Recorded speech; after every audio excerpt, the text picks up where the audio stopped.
এই খ্যাত শোন। জি বলেন। এত কাছে আসছিস কেন? দূরে থাক। বাবারে বাবা, পোশাক থেকে গন্ধ আসছে।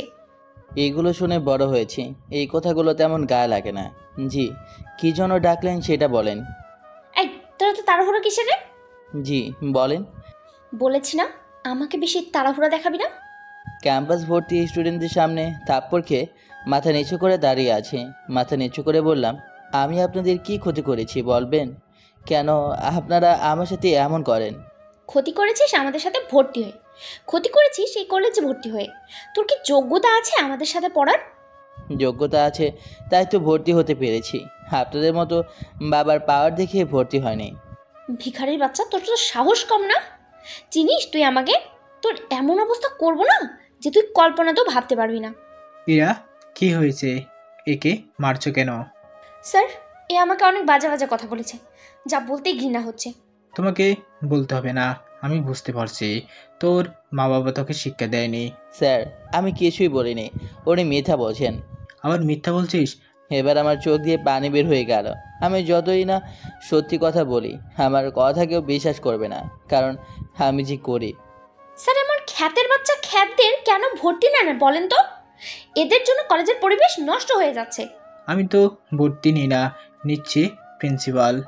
প্রিন্সিপাল স্যারও না যেন কেমন, যাকে না তাকে ভর্তি নিয়ে দিচ্ছে। আমি মাথা নিচু করে সব কিছু শুনছি আর চোখের পানি ঝরাচ্ছি, আর এছাড়া আমার কিছু করারও নেই। ক্লাসের ঘন্টা পড়ে গেল, তাই একে একে সবাই চলে গেল। আমিও ক্লাসের দিকে যেতে লাগলাম। আমি আকাশ, এবার ইন্টার ফার্স্ট ইয়ারে।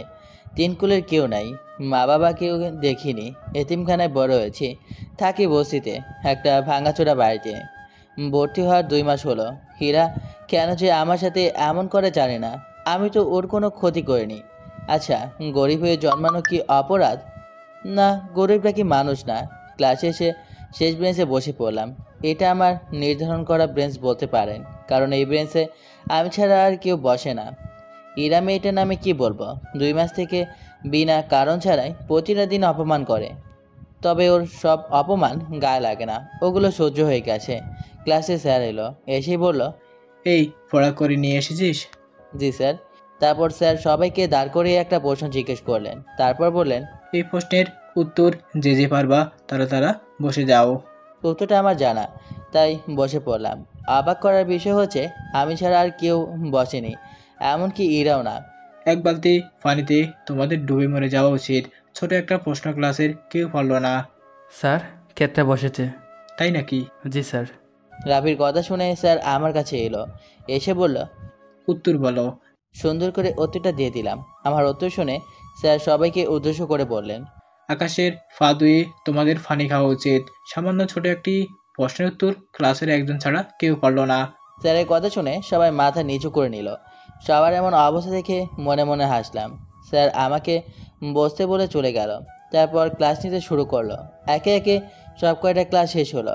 বাড়ি যাওয়ার জন্য বই খাতা ঠিক করে যেতে যাব, তখন হীরা আর রাফি কয়েকজন আমার সামনে এসে দাঁড়ালো।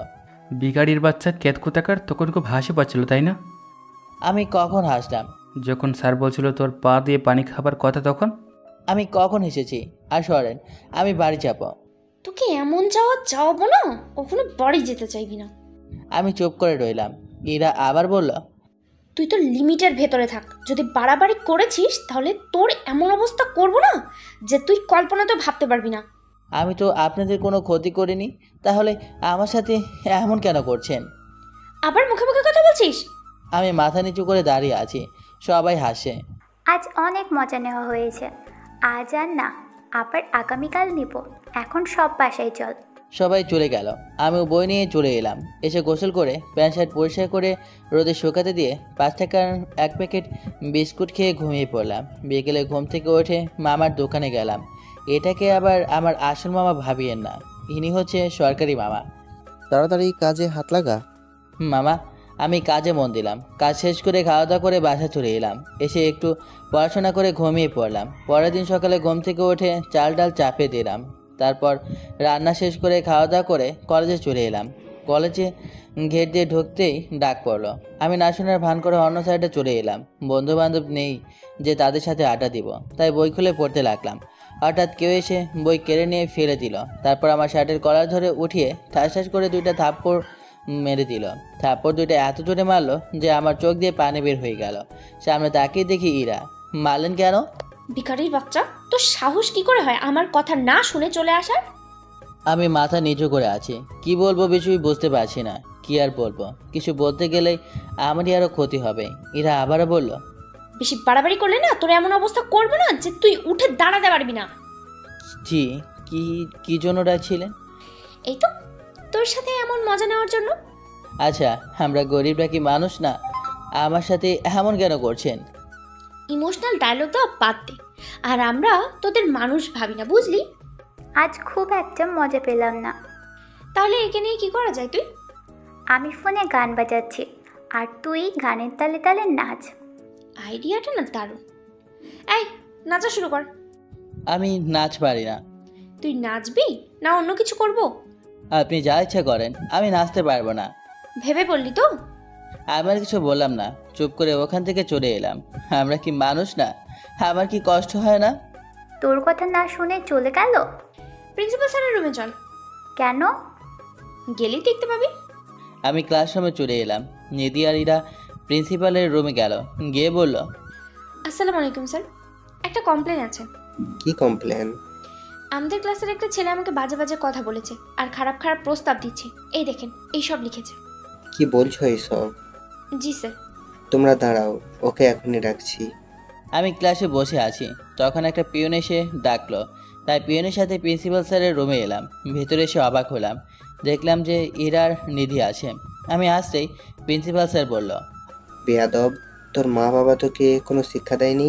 আমি কোনো কিছু না বুঝতে পেরে বললাম, জি স্যার, কিছুই বুঝলাম না।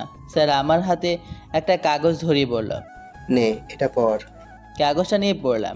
কাগজ পড়ে তো আমার মাথায় আকাশ ভেঙে পড়ার মতো অবস্থা। হীরার দিকে তাকালাম। বেয়াদব, তোর বাসায় মা বোন নেই যে একটা মেয়েকে এইসব লিখেছিস?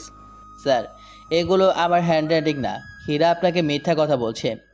না স্যার, আমি সত্যি বলছি। প্রমাণ করুন এগুলো আমার হাতে লেখা। তারপর স্যার আপনি যা শাস্তি দেবেন আমি মাথা পেতে নেব। ইরা, প্রমাণ করো। এরা চুপ হয়ে গেল। তখন প্রিন্সিপাল স্যার বলল, কি হলো, প্রমাণ করো। প্রমাণ থাকলে তো প্রমাণ করবে। তোর তো শেষ দেখেই ছাড়বো। আর দাঁড়া, আমি আব্বুকে বলছি, আব্বু তোর ব্যবস্থা করবে। হীরা রেগে চলে গেল। আমি প্রিন্সিপাল স্যারের রুম থেকে বেরিয়ে ক্লাসে চলে এলাম।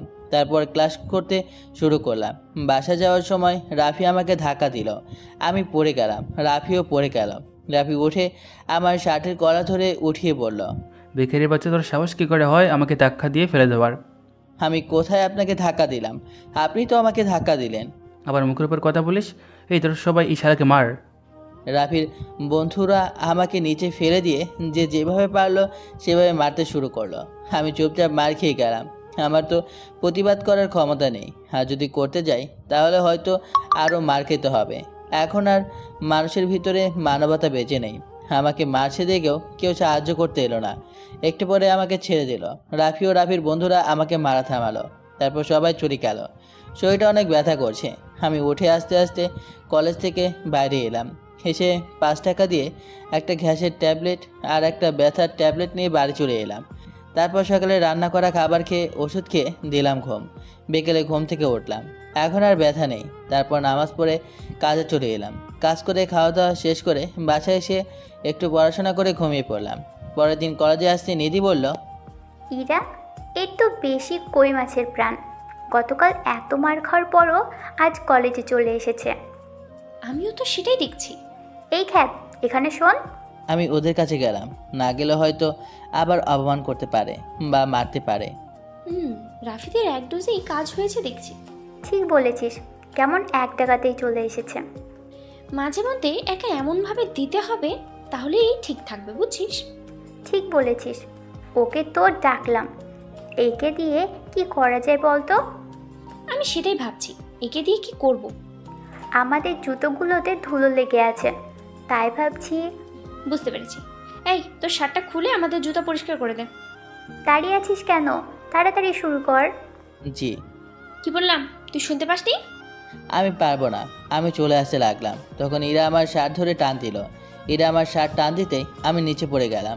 আমার পড়ে যাওয়া দেখে আশেপাশে সবাই হাসতে লাগলো। আমার অনেক খারাপ লাগছে। আমি উঠতে ইরা আমাকে থাপ্পড় মারলো। তারপর বলল, আমার কথা না শুনে চলে যাচ্ছিস? তোর সাহস তো কম না। আমি আপনাদের কি ক্ষতি করেছি বলবেন? কেন আপনারা আমার সাথে এমন করেন? আপনাদের এই অপমানগুলোতে আমার অনেক কষ্ট হয়। তোকে কষ্ট পেতে দেখলে আমার তো ভালোই লাগে। নিধি, তোর কেমন লাগে রে? আমারও অনেক ভালো লাগে। সবাই কিন্তু সবারই আসে। আমার তো মনে হয় না তোর কোনো দিন সময় আসবে।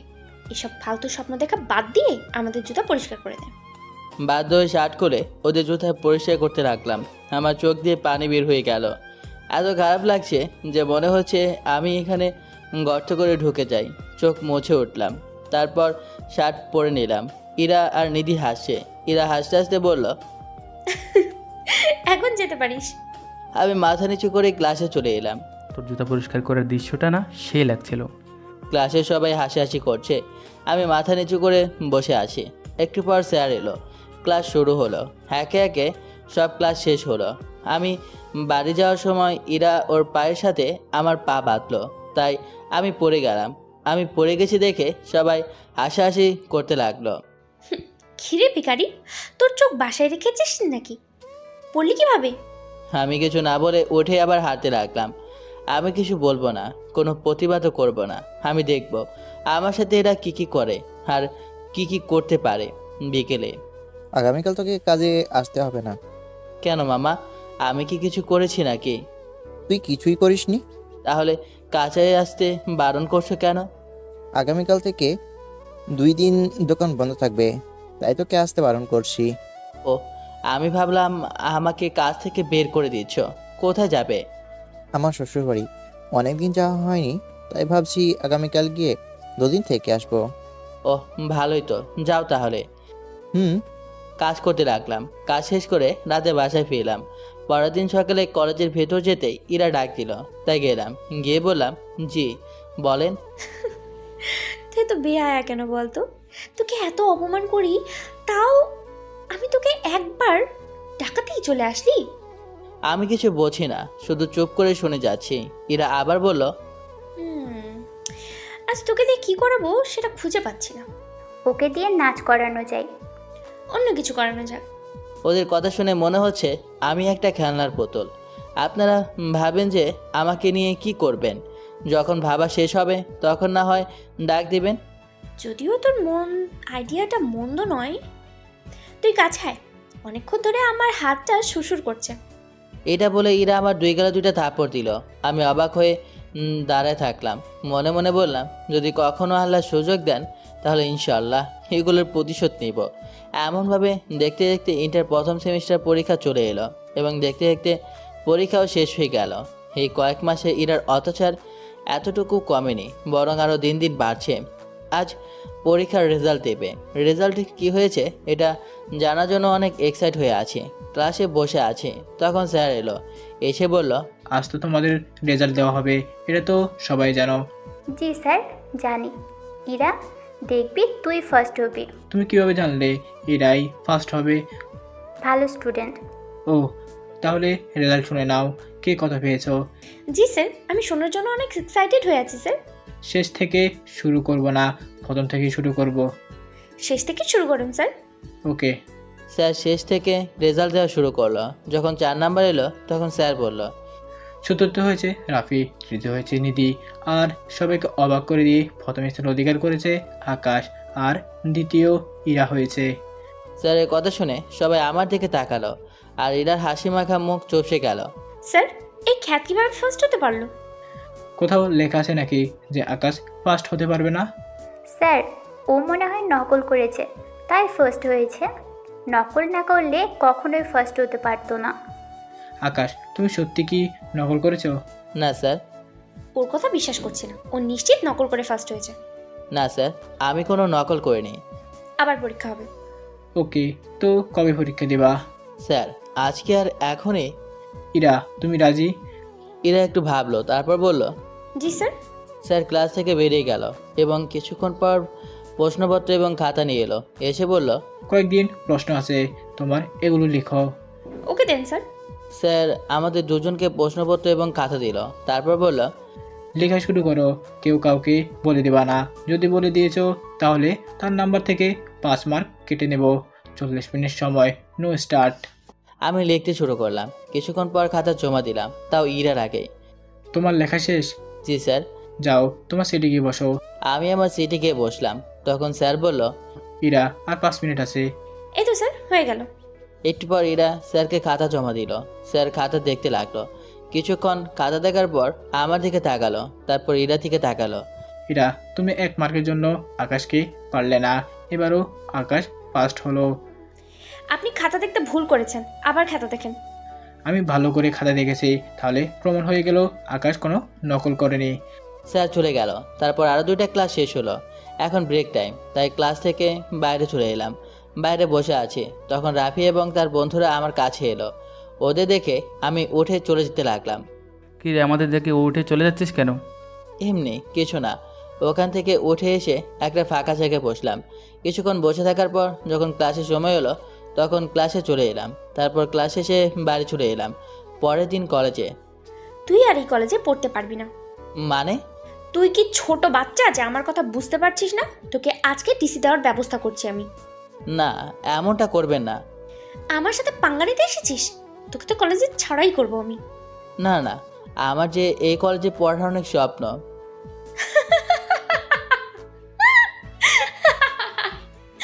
তোর আবার স্বপ্ন? বাহ, তোরা আবার স্বপ্নও দেখিস। প্লিজ, আপনার কাছে হাত জোর করছি, আমাকে এই কলেজ থেকে বের করে দেবেন না। একটা শর্তে তোকে এখানে রাখতে পারি। জি বলেন। আমি যখন যা বলবো তখন যদি তা করতে পারিস এবং করিস, তাহলে তোকে এখানে রাখবো। জি আমি পারবো। মনে মনে বললাম, আপনি আমাকে অপমান বা থাপ্পড় মারা ছাড়া কি আর করবেন? এখনও করবেন আর আগেও করতেন। সত্যি তো?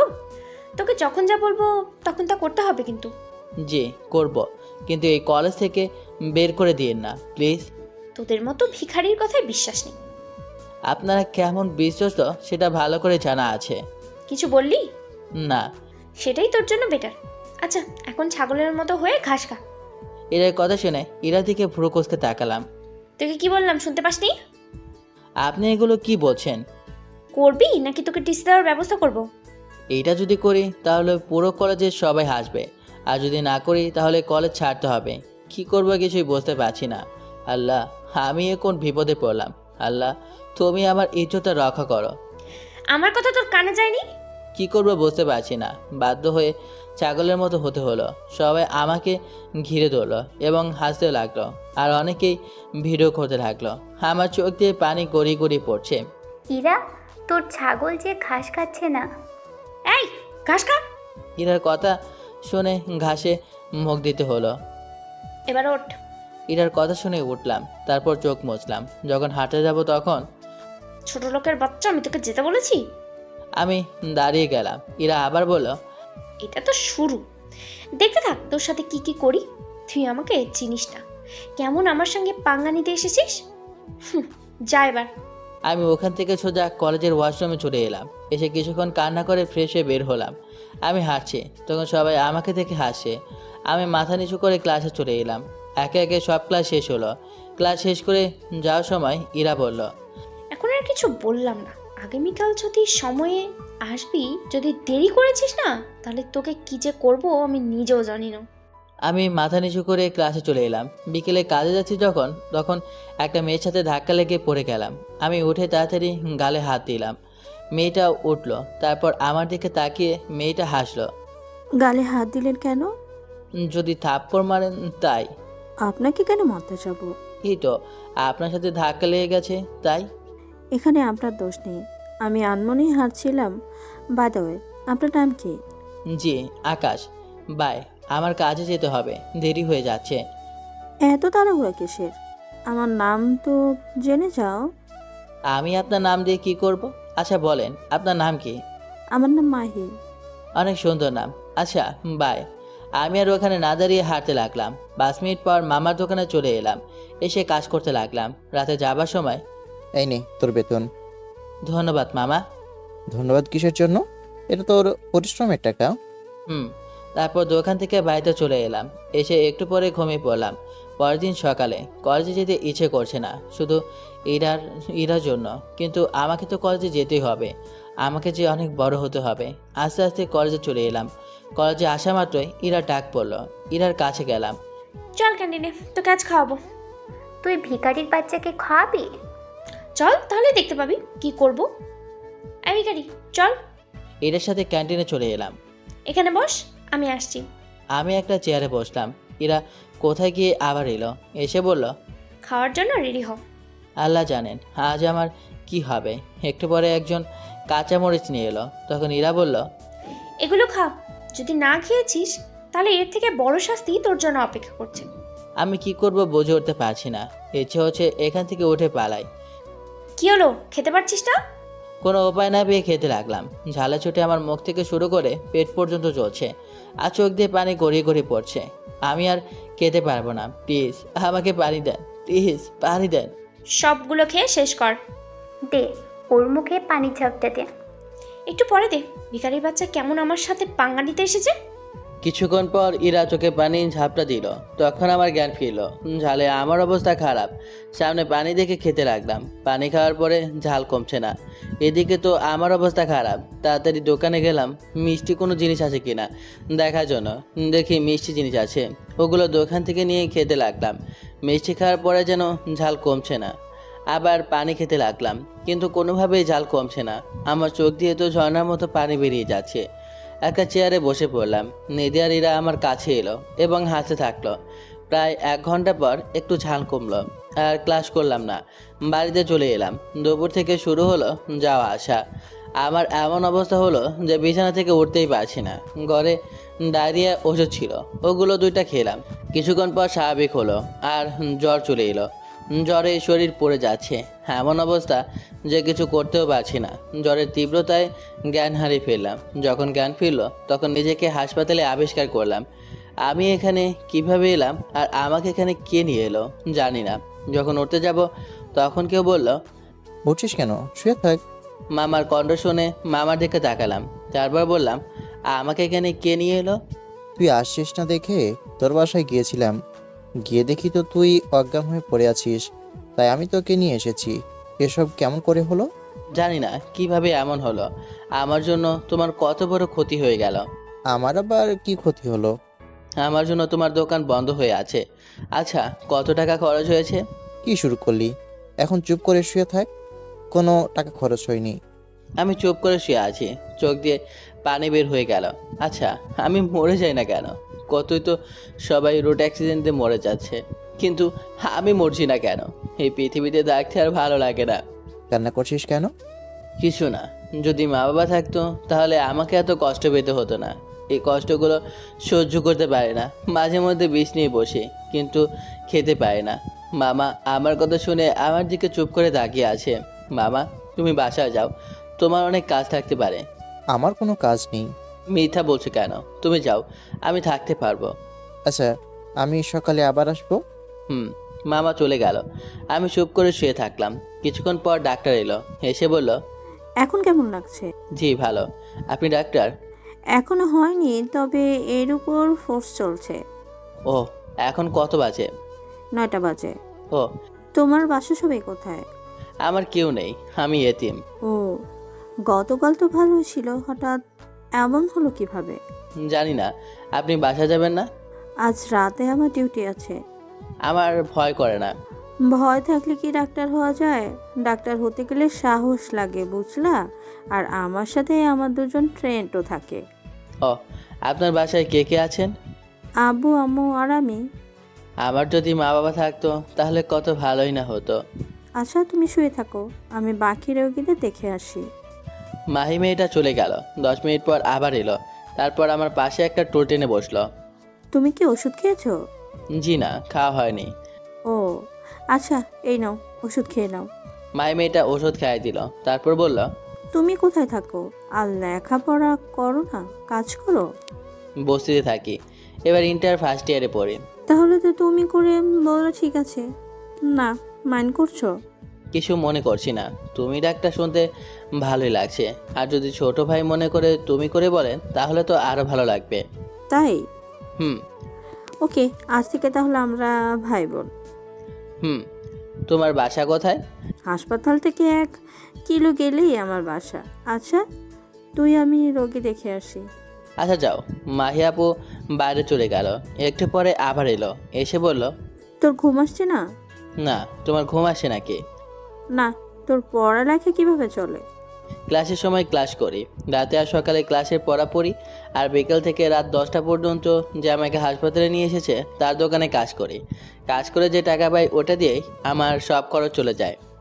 তাহলে তো তোর অনেক কষ্টে দিন কাটে রে। একটু একটু, তবে এর থেকে কষ্ট পাই কলেজে।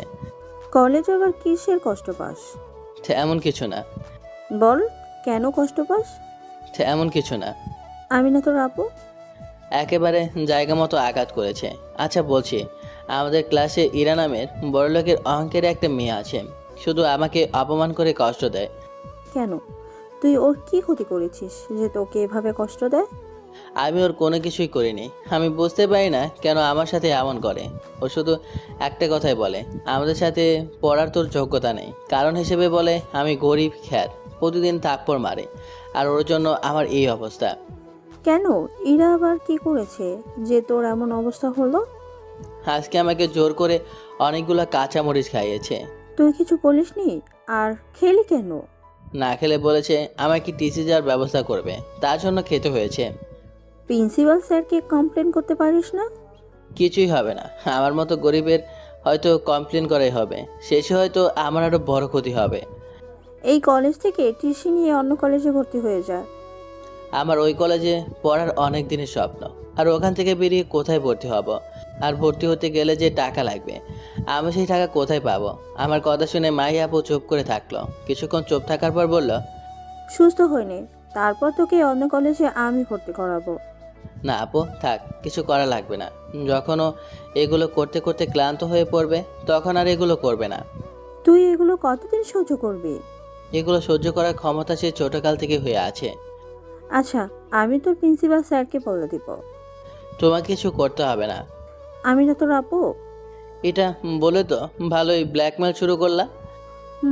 আচ্ছা, তুই আমাদের বাসায় থাকবি। আমার কি বাড়ি নেই যে তোমার বাসায় থাকবো? আচ্ছা তুমি ঘুমালে ঘুমাও, আমার অনেক ঘুম পাচ্ছে। আচ্ছা তুই ঘুমা, আমি আমার বান্ধবীদের সাথে গিয়ে আড্ডা দিই। তুমি কি প্রতিদিন এমনভাবে ডিউটি করো নাকি? মাসে কয়েকটা দিন করে, এগুলো আমরা নিজে থেকেই করি। ওকে, আল্লাহ হাফেজ, গুড নাইট। ওকে, আল্লাহ হাফেজ। মাই আপু চলে গেল। তারপর আমি ঘুমিয়ে পড়লাম। পরের দিন সকালে অনেক খেতে পেয়েছে, শরীরে শক্তি নেই যে বাইরে গিয়ে কিছু খাবো, বা কেউ আসে না যে তাকে কিছু খাবার নিয়ে আসার জন্য বলবো। একটু পর নার্স এলো, এসে কলার পাউরুটি দিয়ে গেল। ওগুলো খেয়ে খেতে চালা মেটালাম। তখনই মামা এলো, এসে বলল, তোর কি ফ্রেশ হওয়া লাগবে নাকি? না। তোর জন্য খাবার নিয়ে এসেছি, উঠে খেয়ে নে। তারপর হালকা খেয়ে ওষুধ খেয়ে নিলাম। কিছুক্ষণ পর মামা চলে গেল। 10টার সময় মাহি আপু এলো, এসে বলল, গুড মর্নিং। গুড মর্নিং, কেমন আছো? ভালো। খাওয়া দাওয়া হয়েছে? হয়েছে। তোমার খাওয়া হয়েছে? হয়েছে। ওষুধ খেয়েছিস? হয়েছে। আচ্ছা আমাকে কবে রিলিজ দেবে? যতক্ষণ না ভালো করে সুস্থ হচ্ছিস ততক্ষণ তোকে রিলিজ করবে না। এখানে একটু ভালো লাগছে না। কিছু করার নেই, তোকে থাকতেই হবে। আচ্ছা এখন বাই, আবার বিকেলে কথা হবে। ওকে। আচ্ছা। মাহি আপু চলে গেল। বিকেলে মাহি আপু এবং দুজন বয়স্ক পুরুষ এবং মহিলা এলো। এটা আমার আব্বু আর এটা আমার আম্মু। আসসালামু আলাইকুম আঙ্কেল আন্টি। আমি তোর আপু হলে এই দুইটা কিভাবে তোর আঙ্কেল আন্টি হয়? মাহি আপুর কথা শুনে আপুর দিকে তাকালাম। এভাবে দেখিস কেন? তোর কথা বলাতে আব্বু আম্মু চলে এলো। হঠাৎ চোখ দুটো কি হলো বুঝলাম না, পানি ঝরতে লাগলো। আমার চোখে পানি দেখে আন্টি বলল, কি হলো বাবা, কান্না করছো কেন? কিছু না আন্টি। তাহলে কান্না করছো কেন? মাহি আপু আন্টিকে ইশারা করে থামতে বলল। তারপর আন্টি আমার কাছে এসে বলল, কান্না করিও না। আচ্ছা, তোমার আব্বু আম্মু নেই তো? আজ থেকে আমরাই তোমার আব্বু আম্মু। কি আমাদের ছেলে হবে তো? আমি আন্টিকে জড়িয়ে ধরে কান্না করে দিলাম। সত্যি আপনারা আমার মা বাবা হবেন? আজকে থেকে আমরা তোমার মা বাবা। আমাদের বাবা মা ডাকতে কোনো সমস্যা হবে না তো? না। কান্না থামাও। আজ থেকে আমরাই তোমার আব্বু আম্মু। আজ থেকে সব দায়িত্ব আমাদের। কি রাজি তো? দেখো পাগল ছেলে, এখনো কান্না করছে। ছেলেদের কান্না করতে হয়? আমি চোখ মুছলাম। তখন আঙ্কেল বললেন, আইন অনুযায়ী আমার ছেলে হিসেবে নিয়ে নিই? তুমি উকিলের সাথে কথা বলো। আজ থেকে তোর সকল কষ্ট দূর হয়ে গেল, আর আমিও একটা ভাই পেলাম। কত যে খুশি লাগছে। এখন থেকে আমি বলতে পারবো আমরা 2 ভাই বোন। মাইয়াপুর কথা শুনে আঙ্কেল আন্টি হাসলেন। তারপর আন্টি বললেন, আগে ভাই ভাই করতি, এখন তো পেয়ে গেলি। আচ্ছা, আমি কথা বললে রিলিজ নেওয়ার ব্যবস্থা করছি। ওকে, যা। আমি আজ অনেক খুশি। একটু পরে মাহিয়াপু এলো, এসে বলল, চল ভাই বাসায় চল। রিলিজ দিল। এখন চলে যাওয়া যাক। মাহিয়াপু আমাকে বেড থেকে ধরে নামালো। আমি আস্তে আস্তে হাসপাতাল থেকে বেরিয়ে এলাম। হাসপাতাল থেকে বেরিয়ে দেখলাম অনেক পুলিশ এবং আরও অনেক মানুষজন। আপু, এখানে কি হয়েছে? পুলিশের এত লোকজন কেন? আবু ম্যাজিস্ট্রেট। ও আচ্ছা আপু, যে মামা আমাকে হাসপাতালে নিয়ে এসেছিল তাকে তো বলার দরকার ছিল, না হলে তো আমাকে খুঁজবে। আচ্ছা, ওই লোক থাকে কোথায়? ওখানে চলো।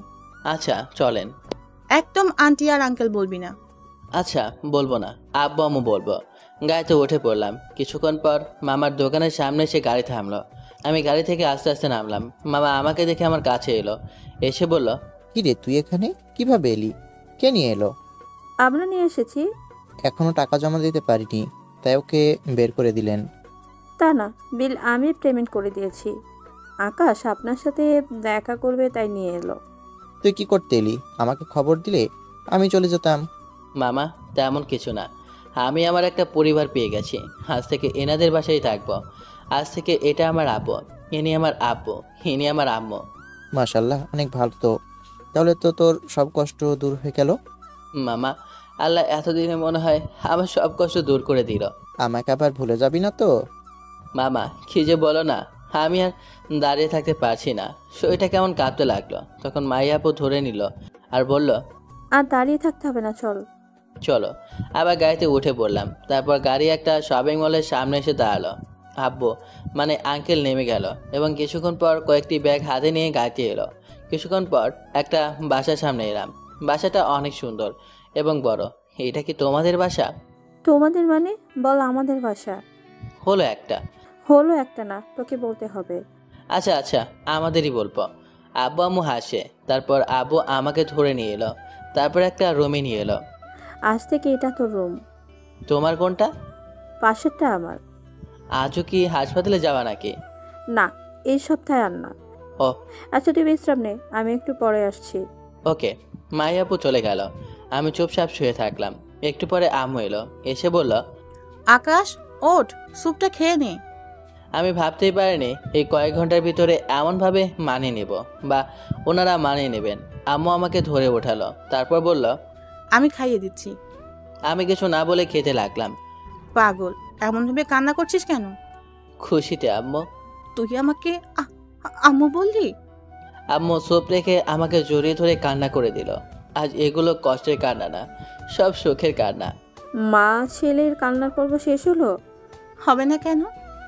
আম্মু আবার আমাকে খাইয়ে দিতে লাগলো। তখন আপু বলল, তুই আমার আদরের ভাগ বসিয়ে দিয়েছিস।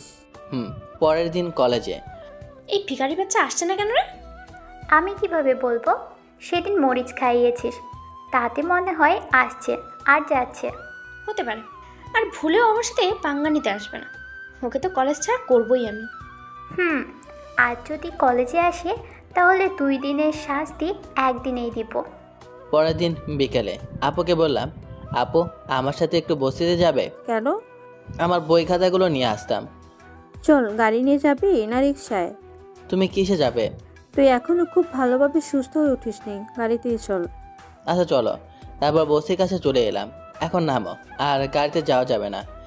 তারপর 3 মিনিট হেঁটে আমার বাড়ির কাছে চলে এলাম। আমার থাকা জায়গা দেখে আপু বলল, তুই এখানে থাকতি? এই রে, চাবি তো আমার কাছে নেই, মা আমার কাছে আছে। তোর এই মামার বাসা এখান থেকে কত দূরে? আবার রাস্তার পাশে যাওয়া লাগবে, ওখানে ওনার দোকান আছে। তাহলে আর দাঁড়িয়ে কেন, চল।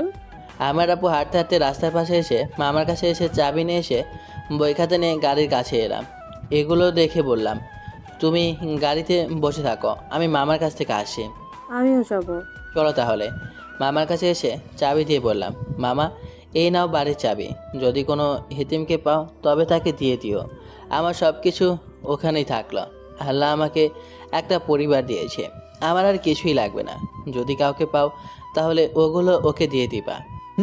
কিছু খেয়ে যা। কি খাবো? তুই যা খাবি। তুমি যা খাবে তাই খাবো। আচ্ছা, দুধ চা নিয়ে আসো, তাহলেই হবে।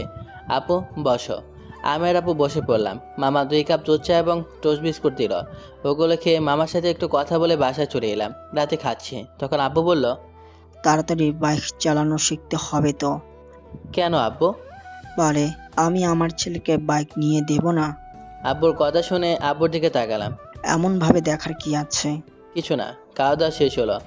আব্বুরও খাওয়া শেষ হলো। একটু বসে থাক, আমি আসছি। আব্বু রুমে চলে গেল। তারপর হাতে একটা বক্স নিয়ে আমার কাছে এলো। এই নে তোর ফোন। আমি আব্বুকে জড়িয়ে ধরলাম। সত্যি, যখন ওপরওয়ালা দেয় না তখন বেশি করে দেয়, যা কল্পনার বাইরে। যেমন আমি কল্পনাতে ভাবিনি এমন একটা পরিবার পাবো।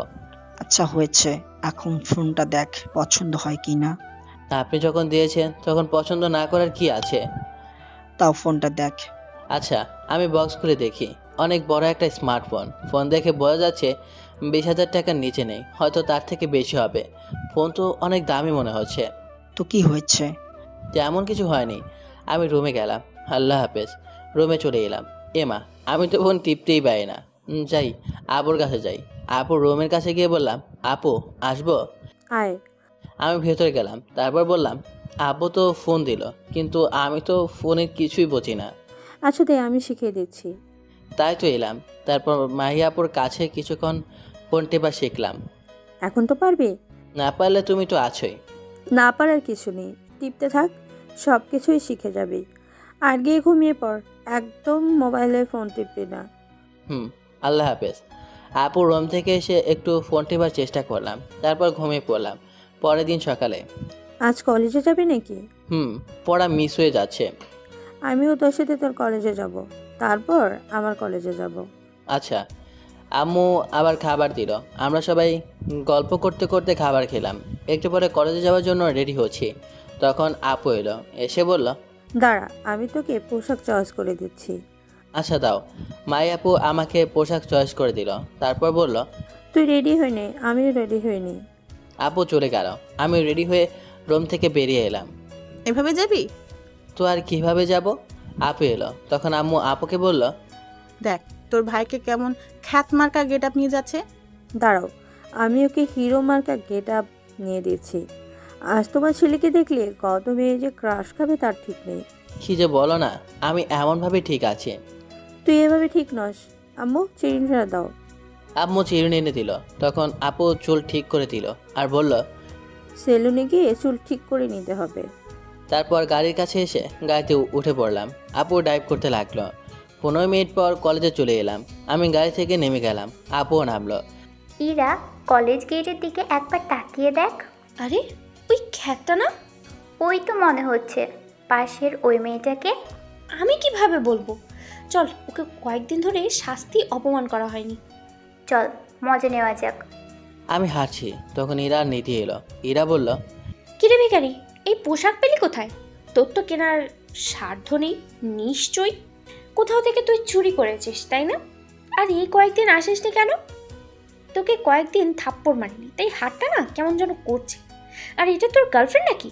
আপু এর পাল্লায় একদম পড়িয়েন না, এর কিছু নেই, একদম ফাঁকা। এটা আমার বয়ফ্রেন্ড না, এটা আমার ছোট ভাই। ইরা গালে হাত দিয়ে আমার দিকে আর আপুর দিকে তাকাচ্ছে। আমি মিটমিট করে হাসছি। ও তো এতিম, ওর বোন আসবে কোথা থেকে? এতিম মানে? কেন তুই জানিস না ও এতিম? ওর মা বাবা কেউ নেই, কিন্তু হঠাৎ কোথা থেকে ওর বোন এলো বুঝলাম না। আপু, এদের ড্রামা শুনে কাজ নেই। তুমি আবার কলেজে যাবে? চল। ওখান থেকে প্রিন্সিপাল স্যারের রুমে এলাম। আসসালামু আলাইকুম স্যার, আসতে পারি? আসসালামু আলাইকুম। ইয়াস। ভিতরে গেলাম। তখন আপু বলল, স্যার, শুনলাম এখানে নাকি গরিব ছাত্রদের উপর বিভিন্ন ধরনের টর্চার করা হয়। ঠিক বুঝলাম না। আমাকে চিনেন? না, কে তুমি? এখানে ম্যাজিস্ট্রেটকে নিশ্চয়ই চিনেন, আমি ওনার মেয়ে। আমি লক্ষ্য করলাম প্রিন্সিপাল স্যারের কপালে বিন্দু বিন্দু ঘাম জমা হয়ে গেছে। আপু আবার বলল, এটা আমার ছোট ভাই। এর সাথে কি হয়েছে জানেন? ইরা নামের একটি মেয়ে ওর এমন অবস্থা করেছিল যে মরার মতো হয়ে গিয়েছিল। আবু যদি বিষয়টা জানে তবে আপনার এবং আপনার কলেজের কি হবে আল্লাহই জানেন। মেয়েটাকে ডেকে পাঠান। আপু, তুমি এগুলো করার জন্য আসবে জানলে তোমার সাথে আসতামই না। এখন চলো, তুমি কলেজে যাবে না? তুই চুপ থাক। কি হলো স্যার ডাকেন? হুম। একে বলে পাওয়ার। প্রিন্সিপালের স্যারের তো অবস্থা খারাপ। প্রিন্সিপাল স্যার একটা পিয়নকে দিয়ে ইরাকে ডেকে পাঠালো। একটু পর ইরা এলো। ইরা, তুমি আকাশের সাথে কি কি করছো? এরা চুপ করে আছে। স্যার এবার ধমক দিয়ে বলল, চুপ করে আছো কেন? স্যার এগুলো বাদ দেন। আপু চলো, তোমার দেরি হয়ে যাচ্ছে। তুই এখানে থাকবি না। স্যার আগে টিসি দেওয়ার ব্যবস্থা করেন। আপু প্লিজ চলো। এইবারের মতো যাচ্ছি। এরপরেই যদি কিছু হয় তখন আমি না আব্বুকে পাঠাবো। সেটা আমার ভাইয়ের ক্ষেত্রে হোক বা অন্য কোনো নিম্নবৃত্তির স্টুডেন্টের ক্ষেত্রে হোক আপনি বুঝতে পারছেন আব্বু এলে কি হতে পারে। প্রিন্সিপাল স্যারের রুম থেকে বেরিয়ে এলাম। তখন আপু বলল, সব জায়গায় ভেজা বেড়াল হয়ে থাকলে এই পৃথিবীতে টিকে থাকতে পারবি না। আমার তো মনে হয় এটা আমার থেকে তুই ভালো চিনিস। এখন যাও, তোমার দেরি হয়ে যাচ্ছে। যাচ্ছি, আল্লাহ হাফেজ। দুপুরে আবার চলে যাস না, আমি কিন্তু নিতে আসবো। ওকে মাই ডিয়ার আপ্পি। মাহি আপু চলে গেল। আমি ক্লাসরুমে চলে এলাম। ক্লাসের সবাই আমার দিকে ভো দেখার মতো তাকিয়ে আছে। আমি আগে যেখানে বসতাম সেখানে এসে বসে পড়লাম। একটু পরে স্যার এসে বলল, আকাশ, তুমি এই কয়েকদিনে আসোনি কেন? অসুস্থ ছিলাম স্যার, তাই আসতে পারিনি। তোমার হঠাৎ এমন পরিবর্তন কিভাবে বুঝলাম না। আল্লাহ করিয়েছেন। ওটাতে আমিও বুঝতে পারছি, কিন্তু আগে পোশাক পরে আসতে একরকম আর এখন আরেক রকম হয়ে আসছো।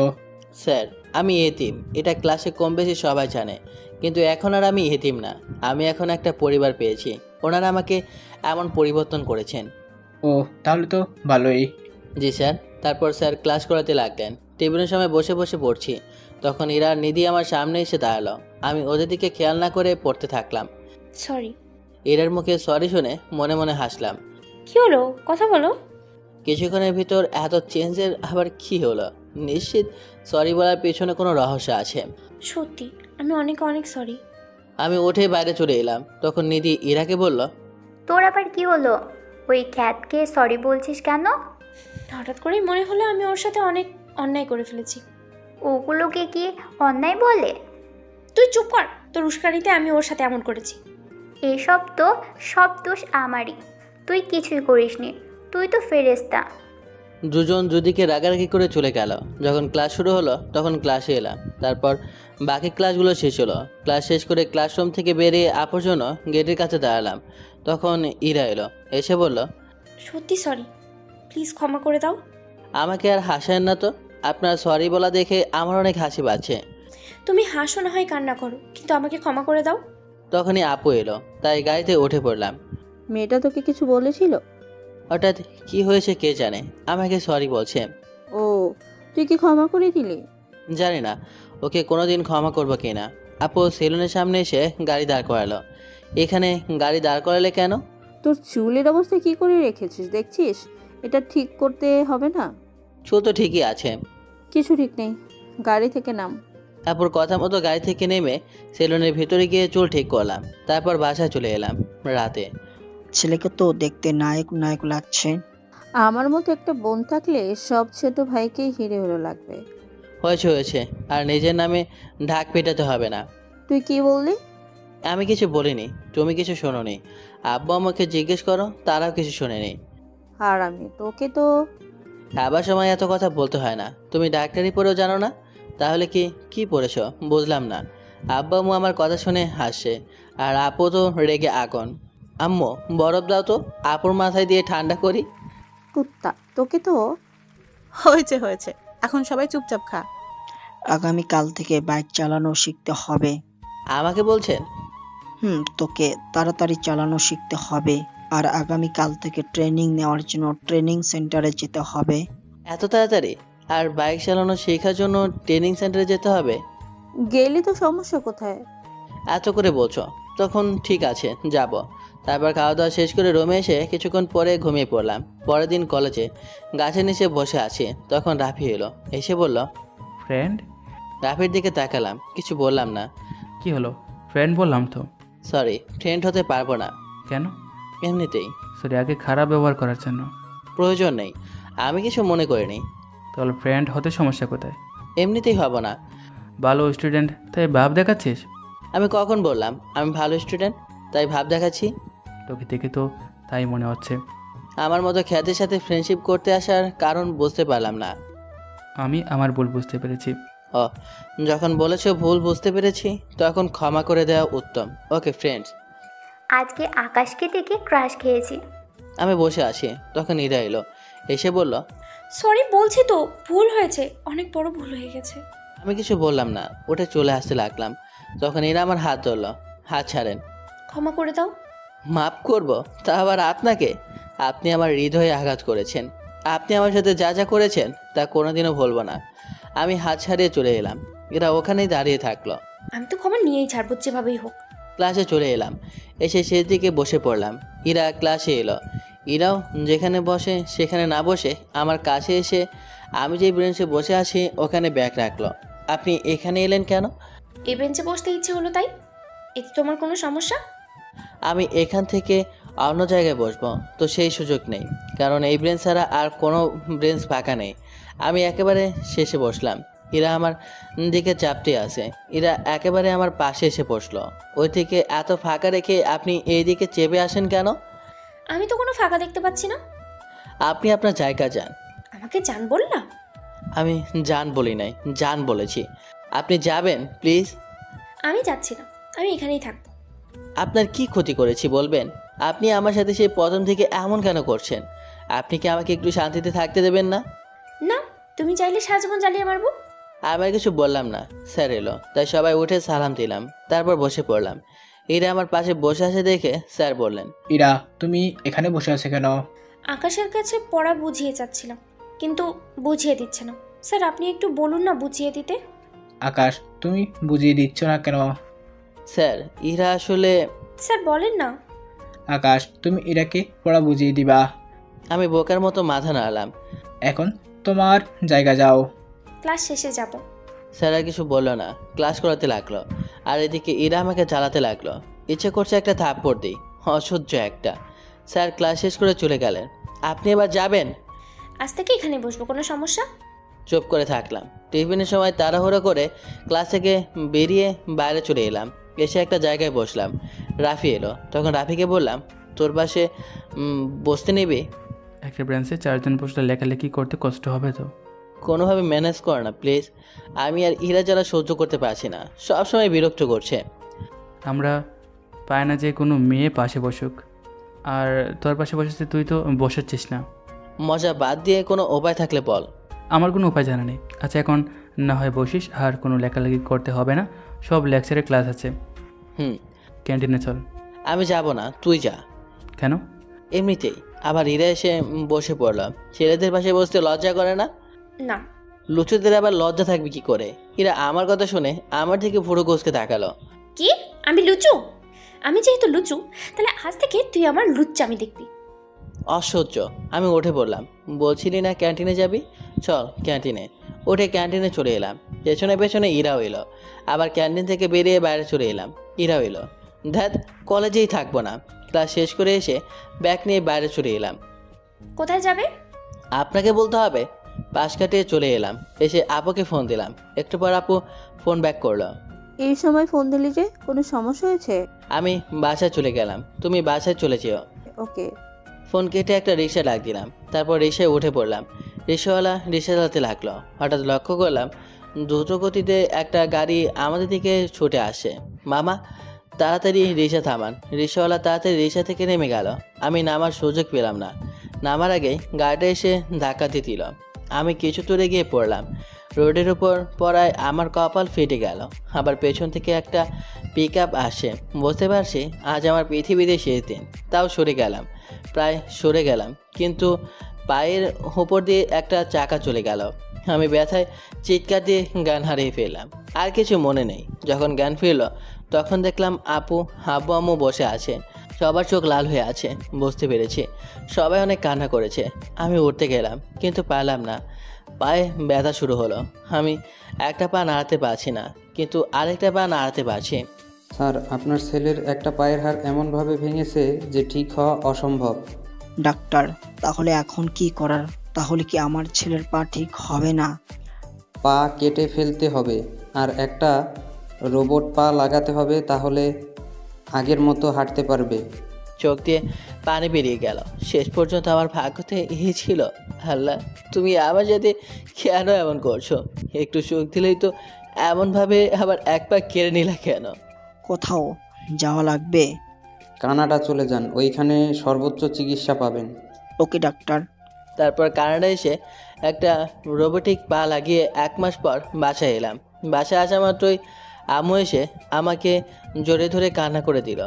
আম্মু, কান্না করছে কেন? কি থেকে কি হয়ে গেল? আম্মু, তেমন কিছু হয়নি, তুমি কান্না থামাও। যেটুকু ভাগ্যে আছে সেটুকুই হবে। আপু কোথায়? এই তো আমি। এখন চলাচল করতে পারছিস? আগে ভিতরে চল, তারপর কথা বল। আব্বু ধরে আমার রুমে এনে বসালো। তারপর সবার সাথে টুকটাক গল্প করলাম। কবে থেকে চলাচল করতে পারবি? ডাক্তার 2 মাস চলাচল করতে বারণ করেছে। তাহলে আর কি, 2 মাস রুমে চুপচাপ বসে থাক। আমার বইগুলো বিছানায় দাও, যখন মনে হবে তখন ওগুলো পড়বো। আর ফোনটা দাও, মাঝে মধ্যে টিপবো। আর তুমি তো আসোই, তোমার সাথে গল্প করব। তাহলে দেখতে দেখতে 2 মাস পার হয়ে যাবে। তোর ফোন তো ভেঙে গেছে। আচ্ছা, তোকে বই দিচ্ছি। আপু বইগুলো বিছানায় রাখলো। তারপর বলল, তুই বসে থাক, আমি আসছি। ওকে, যাও। আপু বাইরে চলে গেল। তারপর আব্বুর কাছে গিয়ে বলল, আব্বু, কাউকে দিয়ে একটা ফোন আনিয়ে দাও। কেন, তোর ফোন কি হয়েছে? আমার জন্য না, আকাশের জন্য। ও তো রুমে থাকতে থাকতে বোরিং হয়ে যাবে। আচ্ছা, এখনই ফোন আনিয়ে নিচ্ছি। একটু পরে আপু আমার রুমে এলো। এসে বলল, তোর জন্য ফোন আনতে বললাম এবং কিছুক্ষণের মধ্যেই চলে আসবে। হ্যাঁ? একটা মাত্র ভাই, তোর ইচ্ছেগুলো কি অপূর্ণ রাখতে পারি বল? তোমরা আমাকে এত ভালোবাসো? একদম ইমোশনাল হবি না। আচ্ছা, দেখে আসি তোর নতুন ফোন এলো কিনা। আপু আবার বাইরে চলে গেল। একটু পরে ফোন হাতে নিয়ে রুমে এলো। এই নে তোর ফোন। আচ্ছা, আপুর সাথে কিছুক্ষণ গল্প করতে লাগলাম। রাতে শুয়ে আছি আর ইউটিউবে বিভিন্ন ধরনের ভিডিও দেখছি। ভিডিও দেখতে দেখতে ঘুমিয়ে পড়লাম। পরের দিন সকালে আপুর ডাকে ঘুম ভাঙলো। ও ফ্রেশ হবি? আপু আমাকে ধরে নামালো। তারপর আপুর সাথে গিয়ে ফ্রেশ হয়ে এলাম। দাঁড়া, নাস্তা নিয়ে আসছি। আপু আমার জন্য নাস্তা নিয়ে এলো। তারপর আমি খাওয়া দাওয়া শেষ করে ওষুধ খেয়ে নিলাম। এমনভাবে দেখতে দেখতে 2 মাস পার হয়ে গেল। আজ ভাবছি কলেজে যাব। আপু, তোমার রেডি হওয়া শেষ হলো? আপু রুম থেকে বেরিয়ে এসে বলল, চল। সাবধানে যাবি। মাম্মু। তারপর বাইরে এসে গাড়িতে উঠে পড়লাম। তারপর একটু পরে কলেজে চলে এলাম। সাবধানে যা। স্টিকটা দাও। আপু আমাকে স্টিক দিল। আমি আস্তে আস্তে কলেজের ভেতরে এলাম। আপু চলে গেল। আমাকে দেখে ইরা আমার কাছে এলো। এসে বলল, এতদিন কোথায় ছিলাম, আসনি কেন? রাফিও এলো। তোর হাতে স্টিক কেন? আর এই 3 মাস কোথায় ছিলি? এক জায়গায় বসে, তারপর না হয় বলি। একটা গাছের নিচে এসে বসলাম। তখন রাফি বলল, যেদিন তাড়াতাড়ি চলে গেলি তারপর আর তোর কুছ নেই। আর আজ কলেজ এলি? আমি প্যান উঠিয়ে বললাম, এই দেখো। এটা কি? আমার পা, কিন্তু রোবটিক। কি হয়েছে, ভালো করে বলবি? তারপর ওদের সব কিছু বললাম। রাফি আর ইরা আমার দিকে অবাক হয়ে তাকিয়ে আছে। কি হলো, তুই এমনভাবে তাকিয়ে আছিস কেন? এত কিছু হয়ে গেছে তাও তুই জানাসনি? তোর নাম্বার থাকলে তো তোকে জানাবো। আচ্ছা বল, কেমন আছিস? ভালো। এরা তুমি চুপ করে আছো কেন? আমি কি বলবো, আমার সাথে তো কথাই বলে না। আমি কিছু বললাম না, চুপ করে বসে থাকলাম। ক্লাসের সময় হলো, তাই উঠে গেলাম। কোথায় যাবি? ক্লাসের সময় হয়ে গেছে, সেই দিকে খেয়াল আছে? তাই তো। আচ্ছা চল তাহলে। ক্লাসে চলে এলাম। তারপর ক্লাস শুরু হলো। আমি এতদিন না আসার কারণে জিজ্ঞেস করলো, তাই বললাম টিফিনের সময়।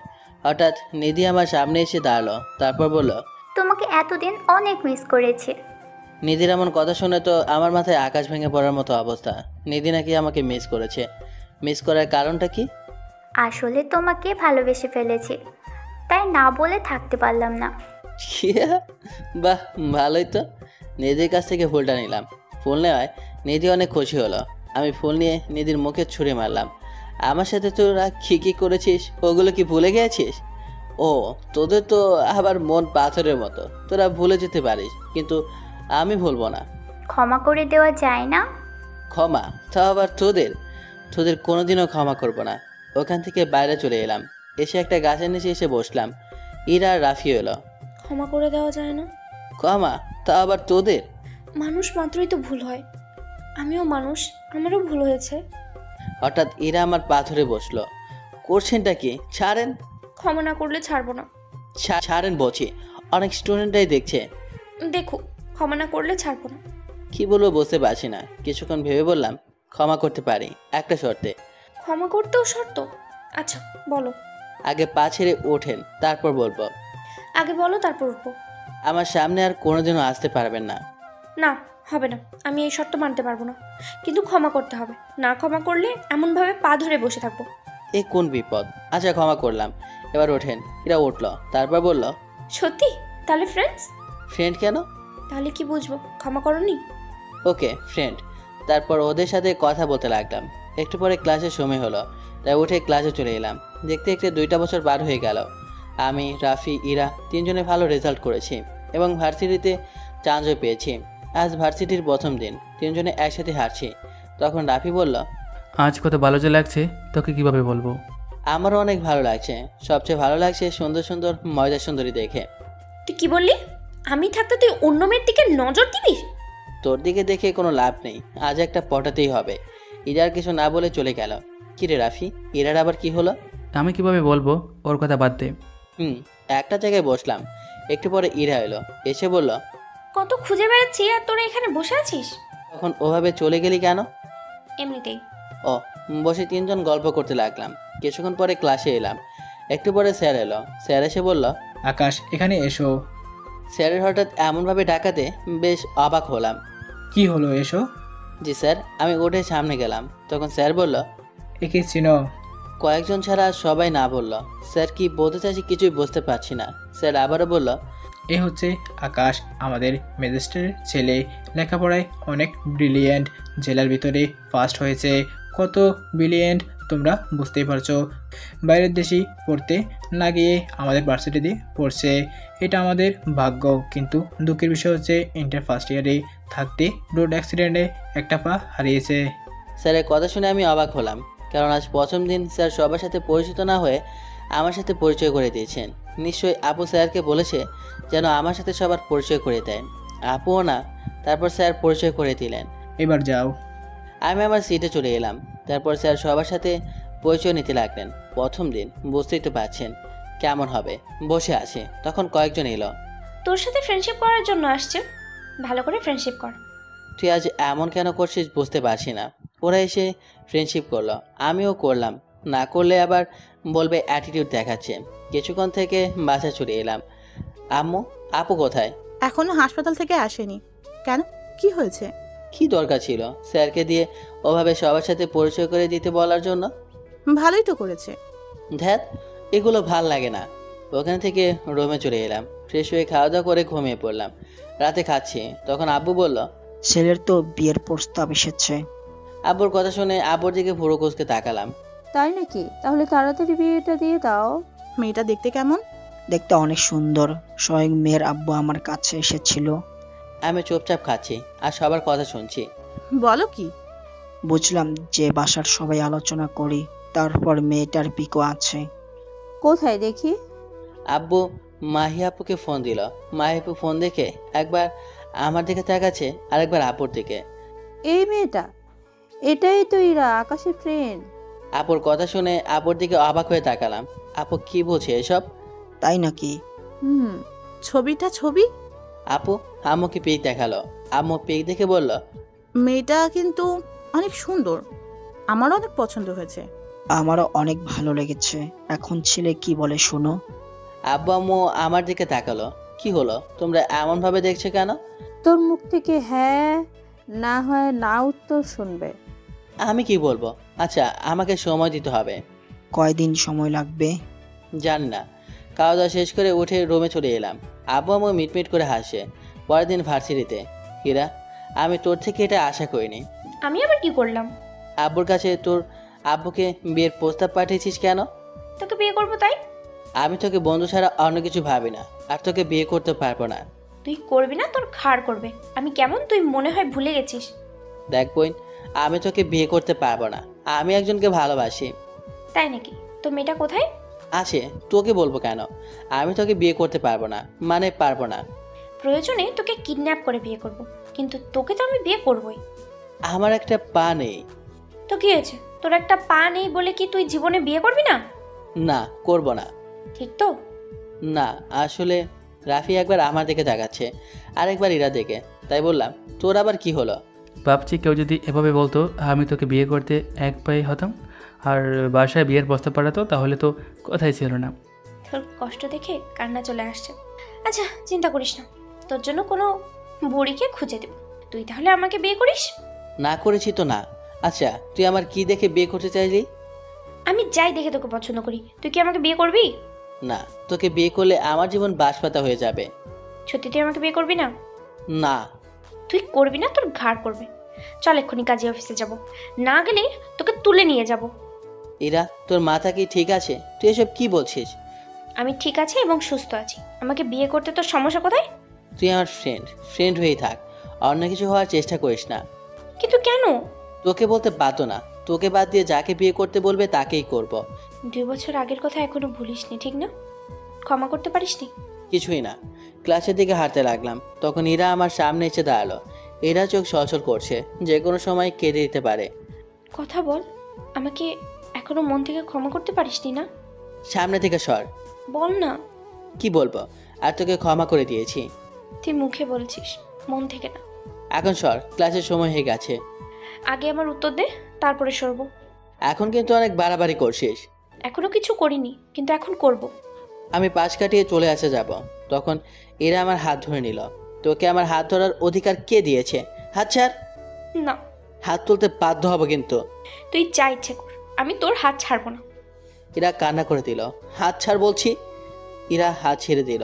আমি আর কিছু না বলে ক্লাসরুমে চলে এলাম। একটু পরে স্যার এলো, কিন্তু ইরা এলো না। কেন এলো না এটা নিয়ে আর ভাবলাম না, ক্লাসে মন দিলাম। পরের দিনে ইরা এলো না, তাই রাফিকে বললাম, ইরা এলো না কেন? কেন আসেনি সেটা তুই ভালো করে জানিস।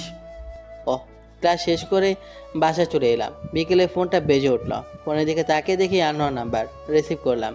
আসসালামু আলাইকুম, কে বলছেন? বাবা একটু আমাদের বাসায় আসবে? আপনি কে? আপনার বাসায় যাব কেন? আমি ইরার আব্বু। এরা কিছুই খাচ্ছে না গতকাল থেকে, শুধু কেঁদে যাচ্ছে। একটু এসো না প্লিজ। ভেবে দেখছি। ফোনটা কেটে দিলাম। তখন আপু বলল, কে ছিল? ইরার আব্বু ছিল, ওদের বাসায় যাওয়ার জন্য বলেছে। কেন? গতকালের কথা তো তোমাকে বলেছি, ওটার জন্য খাওয়া দাওয়া করছে না, শুধু কেঁদে যাচ্ছে। বসে না থেকে যা, মেয়েটা সত্যিই তোকে ভালোবাসে। 2 বছর আগের অপমানগুলো পড়তে পারছি না, যখন মনে পড়ে তখন খুব কষ্ট হয়। ওকে ভালোবেসে দেখ, তাহলে দেখবি ওগুলোও ভুলে যাবি। কিন্তু মেয়েটা তোকে সত্যিই ভালোবাসে। যাবো বলছো? আমি আর কিছু বলবো না। ছাদ থেকে নেমে রুমে চলে এলাম। রুমে এসে গাড়ির চাবি নিয়ে বাইরে এলাম। এসে গাড়ি নিয়ে ইরাদের বাসায় চলে এলাম। কলিং বেল বাজতেই কেউ একজন দরজা খুলে দিল। ইরা ওই রুমে আছে। আঙ্কেলের কথা শুনে ইরা রুমের সামনে এলাম। দরজা খোলা আছে, তাই ভিতরে চলে এসে দেখি ইরা ঘুমাচ্ছে। ইরাকে দেখে মনে হয় না কিছু খায়নি বা কেটেছে, আগে যেমন ছিল তেমনই আছে। ইরা রুমের সোফা আসে, তাই ওখানে বসে পড়লাম। কিছুক্ষণ পর ইরার ঘুম ভাঙলো। এত চোখ ডলাডলি করতে হবে না, আমিই বসে আছি। তুই কখন এলি? এই তো একটু আগে। আমাকে ডাকিসনি কেন? তোর ঘুমে ডিস্টার্ব দিতে চাইনি, তাই। শুনলাম তুই নাকি কিছু খাসনি, শুধু কান্না করছিস, কিন্তু তোকে তো দেখে সেরকম কিছুই মনে হচ্ছে না। তোকে এখানে নিয়ে আসার জন্য বলতেই হলো। সোফা থেকে উঠতে উঠতে বললাম, তার মানে তোর ভালোবাসা মিথ্যা। রুম থেকে যখন বেরিয়ে যাব তখন এরা বিছানা থেকে তাড়াতাড়ি উঠে এসে দরজা লাগিয়ে আমাকে ঘুরিয়ে দেয়ালের সাথে চেপে ধরে বলল, ভালোবাসা আদায় করতে গেলে এমন মিথ্যে কথা বলতেই হয়? ছাড় বলছি। এটা আমার বাসা, এখানে সব কিছু আমার ইচ্ছাই হবে। এখন যদি মেয়েদের মতো চিৎকার করিস কেউ আসবে না, বুঝলি? তুই আমার দেহ পাবে কিন্তু মন পাবে না, ছেড়ে দে রাইনি। আচ্ছা, এখন তাহলে দেহই দে, পরে মন নিব। আর না দিলে কিভাবে নিতে হয় তা তো আমি জানি। এরা আমাকে টানতে টানতে বিছানায় গিয়ে ফেলে দিল। হেই, কি করছিস? দেহ দিবি বললি না, ওটাই নিব। এখন কিন্তু বেশি বেশি হয়ে যাচ্ছে। কোনো কিছুই বেশি হচ্ছে না, এখন হবে। তাড়াতাড়ি উঠে বসলাম। ইরা ধাক্কা দিয়ে আবার ফেলে দিল। ইরা, করছিসটা কি? তোর মাথা ঠিক আছে? আমার কিছু ঠিক নেই, তুই খারাপ করে দিয়েছিস। এরা আমার হাত ধরে উঠিয়ে বসালো, তারপর আমার মাথা ধরে শুরু করলো লিপ কিস। শরীরের ভেতর দিয়ে বিদ্যুৎ বয়ে যাচ্ছে, আর পুরো শরীর তো কাঁপছে। আমি ছাড়াতে চেষ্টা করলাম, কিন্তু ব্যর্থ হলাম। প্রায় 5-6 মিনিট পর ছেড়ে দিল। আমার তো দম যা অবস্থা। এতক্ষণ ধরে কেউ কিস করে আর একটুর জন্য দম বন্ধ হয়ে যেত। I love you. Love you too. এরা এবার জড়িয়ে ধরলো। এই ছাড়। ভালোবাসি যখন বলেছিস তখন আর ছাড়ছি না। সত্যি ভালোবাসি বললি তো, না ফ্রেন্ডশিপ করার জন্য মিথ্যে? সত্যি, মন থেকে। মুয়া। তারপর আর কি, নটে গাছটিও মরালো, আমার গল্প ফুরালো। আমাদের পারিবারিকভাবে বিয়ে ঠিক করা হলো। যে মাসে 32 তারিখ আছে সেই মাসে। গল্পটা কেমন লেগেছে জানাতে ভুলবেন না। আমি তো আপনাদের কাছে আপনার জমি আর জায়গা চাচ্ছি না, আমি তো শুধু সাবস্ক্রাইব চাচ্ছি। আপনারা সাবস্ক্রাইব করেন না কেন বলেন তো?